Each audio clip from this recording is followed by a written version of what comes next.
Alrighty, we're just gonna hope this works. So we've got two of these tins. They are from Walmart. I happy post Black Friday sales. All the Pokemon cards have disappeared, and will slowly start replenishing now over the next few months. But yeah, I think I got a fair amount of deals. I didn't get a lot of the ones that were like the big ticketed, like this is the flagship like deal, because all those sold out really fast. I was able to find them. Like I found the Target display for the $20 ETBs that was there. Found the sign for the GameStop $25 ETBs that was also there. But so yeah, honestly, I really didn't get any of the ones I was thinking about. Only ones I managed to get was Dollar General. Well, some of that later. They had like I think it was like yellow stickered items were buy one get one 75% off, something like that. And then I got a bunch of other stuff from Target.com because on the day of Black Friday they did that 30% off sale, which was absolutely crazy. So there was like a ton of products that were marked there. I did the things that were most pack efficient. And when those products come in, I'm debating if I do a live stream or if we do a video, but those things will be coming. And it looks like the shipping date and all of that stuff is probably like, it's saying that it's December 24th, which is probably to be like, hey, look, you're going to get your gift for your kid or whoever before the holiday. So we'll see if they actually went up to that, but I don't have that stuff in stock. But I wanted to do the first thing that I found for this, and probably like the weakest sale that I saw, but I don't even know if you want to call it a sale. These have just been popping up at Walmart's, but they have their nice little Christmas sticker on them. And, these kind of tins are usually anywhere from like $20, maybe like 21, 22 with like price hike stuff.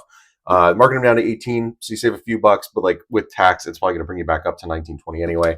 So it wasn't really super much a deal. I was just surprised because I was like, man, these are definitely older backstocked tins because these came out in an earlier era. And from what I understand, Paldea evolves in here, so we're going to go some Magikarp fishing because that card has gone up in value. A lot of stuff has. Singles market right now is absolutely bonkers. I've just been going through a lot of my stuff that I pulled like over the past year, and Scarlet Violet block is healthy. Everything is going pretty much as you'd expect for a set that's now. Not a set, I guess an era that's now slightly aging. We're probably about like halfway through the block, I'd say at this point.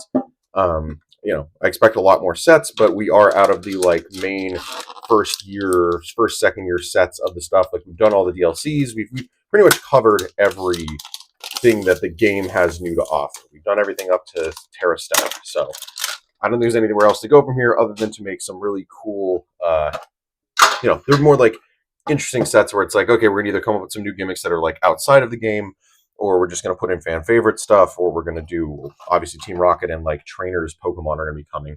So exciting stuff probably come in the new year. Obviously the Prismatic Evolution with a bunch of Eevee stuff because they know they could definitely ride the high of things like evolutions, which not evolutions. Oh my god, Evolving Skies, which is gonna feel like the spiritual successor to. So without further ado, you get your Crydon and Miraidon promos. These are Scarlet. Okay, these are actual promos. Yeah, these are the actual promo cards, not the ones you get in the set. But I believe they are the attacks, from Scarlet Violet base. So that makes sense. And that's probably why we're getting packs that are slightly older. Yep, looks like we're getting, we're all the way back to the Sword and Shield block. So we get one Silver Tempest in each, one Scarlet Violet base, and two Paldea Evolved, which is what we're really hoping for something good out of. Let's hope. Actually, I'm not going to do that because that's going to be too loud. And I forgot I could walk the mic around now and not actually feel guilty about it because it's not going to make a crazy loud sound because it's on my lapel. Or no, crazy loud sound. It's not going to lose the sound quality. There we go. However, everything is a little bit closer to it, so I'm hoping these tins don't screech as much. Wow, you can tell these are old because the glue has completely dried up off the back and fallen off. Wild. So it's probably the pack lineup exactly the same here. Yeah, Paldea Evolved is definitely becoming a lot harder to come by from what I can tell. So excited that there was an actual way to pull them in stores other than finding maybe like a one of a collection box. Getting two in it and then, getting Silver Tempest is always great. Scarlet Violet base really isn't holding its weight right now, but I feel like give it some time and I think, maybe there'll be some of the alt arts in here that are sought after. I think really it was just Scarlet Violet base. The pull rates were like crazy good and they've since dialed them back for sure. So yeah, I don't know. I feel like everybody kind of pulled what they needed out of this set and then moved on. And then Pokemon went, wait a minute, we gotta reduce this ever so slightly so people aren't just pulling everything they want. There we go, perfect example. These two cards are definitely different. His mouth it's actually ever so slightly. The hand's just up, not firing a laser, and the mouth is closed and not open. But that is exactly the same card we just got. So cool. All right, we're 1 for 1 on hits. Put a Miraidon up there. Can we get the Crydon out of the other one? That would actually be really funny. But geez, I mean, what else happened? I don't know. I feel like there's just been a really good card market boom. I just got back from PAX Unplugged in Philadelphia, PA. It's really fun. I'm thinking of doing, because I'm trying to find new stuff. Good, we love a nest ball in that regard. Just a normal hollow. I guess we'll put them up there. I'm gonna try to do more like, because I'm trying to find out like when I just get like singles. Like I'll usually just, I go to a con, I'll buy some, like, I'm not really there to get packs unless there's like a deal on something interesting. But there I'm usually for getting singles or finding some stuff that I wouldn't normally be able to get in maybe my local shops, because they're bringing their stock to the masses, which is kind of cool. So I picked up, I think, 4 or 5 singles there. Some of them a little more on the high end side. And I just, like, I always want a way to show them off. And like, sometimes I'm like, oh, I'll make an Instagram post and just put one up. But I kind of like it to be in video form, so I could really show off the hollow foil like in this new, better lighting. So I'm thinking maybe the YouTube Shorts is going to be the way to express that. Considering like there's not too much I can do with short form content that opening like 1 or 2 booster packs. There's just not enough time to do a plethora. I'm trying to figure out how to do a speed up thing. I think I need to record it in YouTube Studio, not on my phone, and then pull it in. I thought I'd be able to put a video in and then edit it to speed it up on there, which is interesting. You can't. Or I could probably just edit on my computer, put it back to my phone and do it. But either way, I'm going to try to figure out a format. But yeah, booster packs, either way, you can only do so much in a minute without having to do a bunch of speed ups and stuff.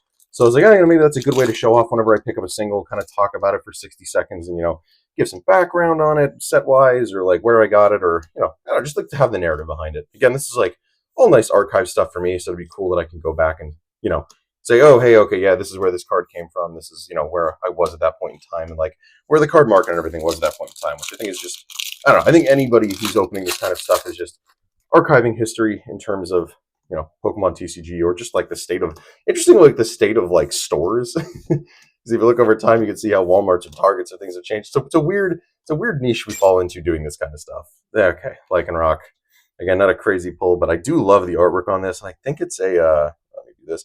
I don't know why my phone does that. I need to start getting used to just tapping it at first. The focus doesn't happen immediately for some reason. Now it'll do the autofocus. Very strange. Okay.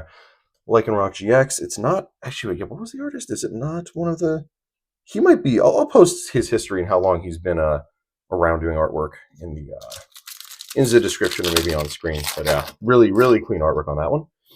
And we get our last pack. We've got. Oh, focus. There we go. You're weird. Look at that. It like shifted. Huh. And it should just be focusing just standard. All right, come on. Give me one last thing. We're not getting the Magikarp, and we're not getting else interesting either. So yeah, I don't know. Let me know how you guys did with your Black Friday hauls. Let me know if you picked these up for the sake of Paldea and Paldea Evolved. And have you pulled the Magikarp yet? Anyway, I've got a lot of stuff in store over the next few weeks, so we'll see you around, and we'll see you in the new year. Actually, no. We'll see you 1 or 2 more times before the new year. But anyway, see you in the next video, guys. Peace.